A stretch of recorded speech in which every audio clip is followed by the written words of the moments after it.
ہر انسان اپنی اصلیت جانتا ہے. ہم اپنی داڑھی ٹوپیوں سے، اپنی ظاہری شکلوں سے، ظاہری معصومیت سے، ظاہری اچھا بن کر لوگوں کو دھوکہ دے سکتے ہیں. اپنا اصل روپ لوگوں سے چھپانے میں کامیاب ہو جاتے ہیں، لیکن ہم اپنے آپ سے نہیں چھپ سکتے.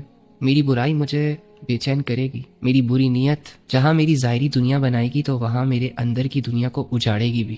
وہ دھوکے، وہ جھوٹ، وہ برائیاں جو میں لوگوں کے ساتھ کر جاؤں، جو میں اور آپ لوگوں کے ساتھ اکثر اوقات کر گزرتے ہیں، صرف اپنی ظاہری دنیا کو چمکانے کے لیے، بنانے کے لیے، سجانے کے لیے، اس دھوکے سے، اس جھوٹ سے میری دنیا کو چار چاند لگ سکتے ہیں. میرے جرم کی سزا کسی اور کو مل کر میں بچ سکتا ہوں، آپ بچ سکتے ہو، لیکن میرے اندر کا ضمیر میرے عیبوں پر پردے نہیں ڈال سکتا. مجھے ہر دن ہر رات یہ ریئلائز کروائے گا کہ تم نے فلانے کا گھر اجاڑا، فلاں بندے کو اذیت پہنچائی، فلاں کے ساتھ برا کیا، فلاں تیری وجہ سے، تیری باتوں کی وجہ سے مایوس ہو گیا، ٹوٹ کے بکھر گیا. تو یہ ظاہری دنیا اور لوگوں کی پرواہ چھوڑ دیں، اپنی پرواہ کرے نا.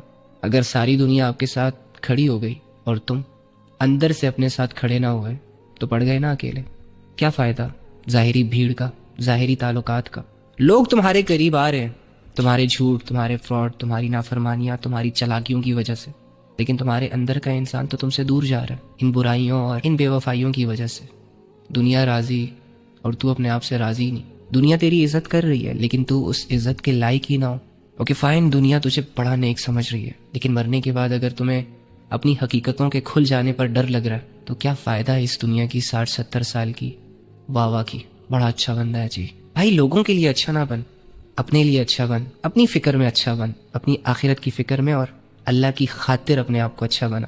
اس کرائیٹیریا پہ اگر تو اچھا بن گیا نا تو لوگ آٹومیٹکلی تیرے شر سے محفوظ ہو جائیں گے. اب لوگوں کو اس بات کا ڈر نہیں ہوگا کہ یار یہ بندہ دھوکہ نہ دے دے، بلکہ تو ڈرے گا کہ کہیں میں کسی کو دھوکہ نہ دے دوں. اچھائی کرنے کے بعد نا دل میں ایک سکون سا محسوس ہوتا ہے، جبکہ برائی کرنے کے بعد دل میں ایک بے چینی، ایک مایوسی سی جنریٹ ہوتی ہے.